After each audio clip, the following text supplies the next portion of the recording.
I'm dying to get this guy's opinion on this game. Jacques Martin makes his Ottawa Senators' second debut as they visit Arizona tonight. Matthew Barnaby is from Ottawa, makes his home in Ottawa. Barney, the famed NHL pest, joins us. He's not a pest to us. Best-selling author. Merry Christmas, Barney. Can I ask you, what's the expectation for Jacques Martin as this team is dead last in the standings and for this team? Well, Merry Christmas to you and all your listeners out there. Thanks for having me on. What's expectations? Consistency. I mean, playoffs. I heard you guys in the segment before, and there's no chance this team is competing for a playoff position. If they go on a 6-game heater, they're still 6 back of the Florida Panthers, who are a way better team. And if anyone's watched this team, they give up way too many chances against. They haven't had a goaltender that's been any good here for 7 years. So no, playoffs are not in the realm of possibility, RP, but consistency. They want to see this team compete and be in games and not the same mistakes over and over. And full disclosure, I love DJ Smith, the guy. Was it his time to go? Yeah, it was probably time to go last year. But they gave it one more kick of the can, and new ownership comes in. Andlauer, Stayhouse, you knew that there was going to be changes if this team wasn't in a playoff position or competing for a playoff position. Probably should have been done at least a month ago. Unfortunately, now they're out of it. They have zero chance. I agree. And by the way, Barney, I see what you did there with your television on Game Plus right now. Thank you so much. You're a guy that I believe you. When you say you watch the show all the time, I knew that I could believe you, and I thank you for that. But what are the chances Andlauer didn't know what? I had it on earlier. But we know Aaron Rodgers comes on the Pat McAfee show every day at the same time on Tuesday. So I did turn off for about 15 minutes, but it's right back on. Hey, I appreciate you, because I know McAfee ain't going to be talking about the NHL, which, curiously, I want to talk with you about the Jets in a second, and I'm talking New York Jets, before we go off the air here. But, I mean, number one, how much due diligence did Andlauer do with this hockey team, A? And B, is Stayhouse not the interim GM? You got interim GM, interim head coach. Oy vey. This was supposed to bring stability, this sale.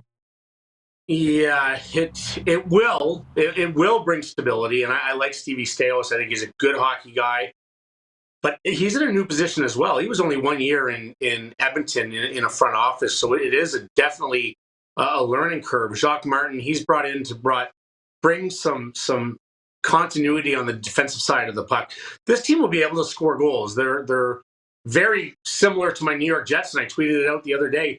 They're very good offensively, not one of the best in the league, but they have a lot of great young studs that are going to be great hockey players in the future.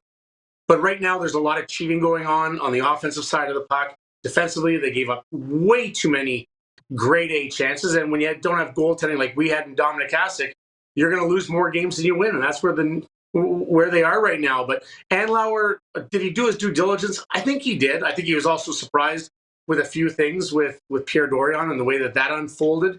And I just think I think he did what you should do as an owner. You don't come in and make changes right away.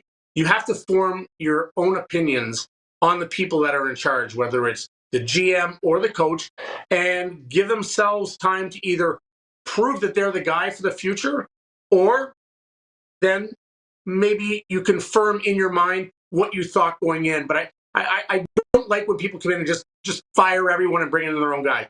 Give yourself time to really assess, and that's what they did. Yeah, really good point on that. By the way, you're a proud Blackhawks alum, and I wish we had more time. I would get into more stories about that. I love that section of your book with Chicago. So you're obviously following the Blackhawks real closely. What's a reasonable timeline before they're even respectable? Let's say in the playoffs, let alone a contender. I'd say playoffs, it's going to take another 2 to 3 years after this. There's just not enough surrounding Connor Bedard. They're a young team, and they are going to be near the bottom for a long time. We've seen how long Buffalo has been out of the playoffs. It's not going to be that long, hopefully. Certainly, Ottawa is a team that has been out. This will be the 7th year that they're out of the playoffs. Buffalo, I think it's 12. But I'd say 2 to 3 years where they compete for a playoff spot. That doesn't even get them in. But Connor Bedard is a special player, and I think they will surround him within the next couple of years with a team that can compete for a playoff spot. Yeah, I'm with you. It's going to be a while, and I love it. There's more hockey fans here in South Florida than people understand, because there's people coming up to me and saying, poor Bedard, they got to get rid of Bedard. I'm like, no, you don't understand. It doesn't work that way. He's not the first number 1 overall pick to be on a bad team. That's how it works. You know what I mean? But at least they're talking about it. They care. Now, speaking of bad teams, Barney, you played for the Rangers.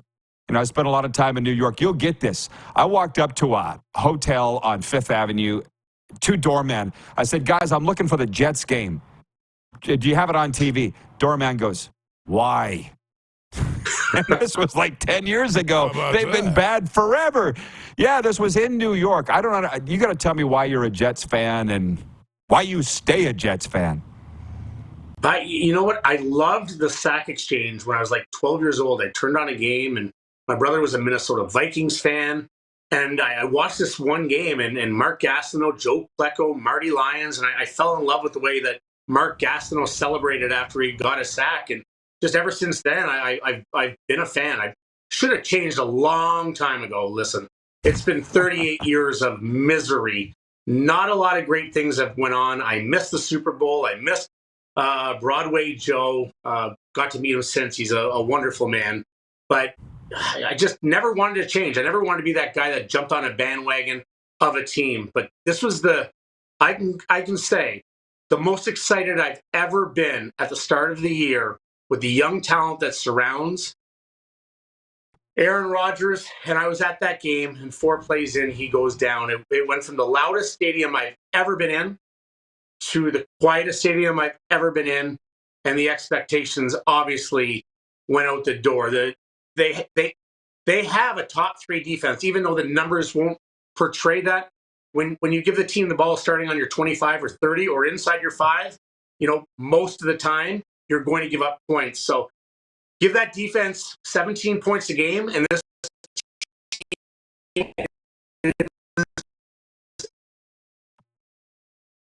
playoff team. Unfortunately, come back this year. He's really changed the minds of a lot of Jets fans and expectations. But he also said he wants to play 2 or 3 more years, which would be able, and hopefully he can do it, because he's changed my view on him as a person and a player. I knew he was always great, but as a person and a motivator. Oh, my friend, Barney, I wish you and I had a show together. I really do. Because you were breaking up there a little bit, but I got the idea of what you were saying about Aaron Rodgers. But that New York media, my God. Oh. Yeah, Rodgers saying all the right things, but what I've heard, because I listen to it all the time down here, they're like, he's a narcissist, he wants to control the message, blah, blah, blah, blah, blah. Like, you can't win with a lot of those guys and girls there. You just can't.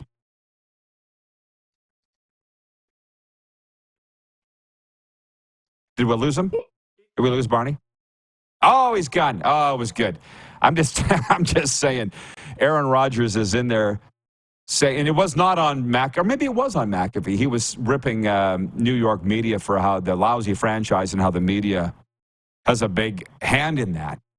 And I was actually buying into that, and the New York media just turned on him. Oh, okay, right, yeah, a quick one, Barney. Get that New York media, man. You just can't win with those guys. And Aaron Rodgers was pointing out all was wrong with the Jets. It might have been on McAfee. And he said the media was a big problem with the Jets, and the media just turned on him, man. I don't think he cares. But have you ever seen media like that, Town? Wow. Go to Toronto. Go to Toronto and be a Maple Leafs player when it goes bad. If anytime you call out the media and you're not playing well, you can do it when you're playing well. And he does try to control the narrative a little bit, and he's a star player, and there's so much expectation. But he also has set the bar very high that when things don't go well, and a lot of focus has been on Nathaniel Hackett, the offensive coordinator, right? And that's his good friend and a reason why he is there, a big reason why he is there. So he is coming to the defense of a lot of people that he believes in. But in the end, when you don't win, you're always going to be wrong, and the finger is always going to be pointed at you. Absolutely. Barney, thanks for coming on. Thanks for watching. Merry Christmas. You got a Sask trip in the holidays or in the new year planned? In the new year, I think I'm there in March and in June. Oh, beauty. I probably will too. All right. Hopefully our paths cross. Thanks, Matthew. Enjoy the holiday season. All right. Cheers. You as well. Keep up the good work, bud. The great Matthew Barnaby, best-selling author, 18th all-time NHL penalty minutes.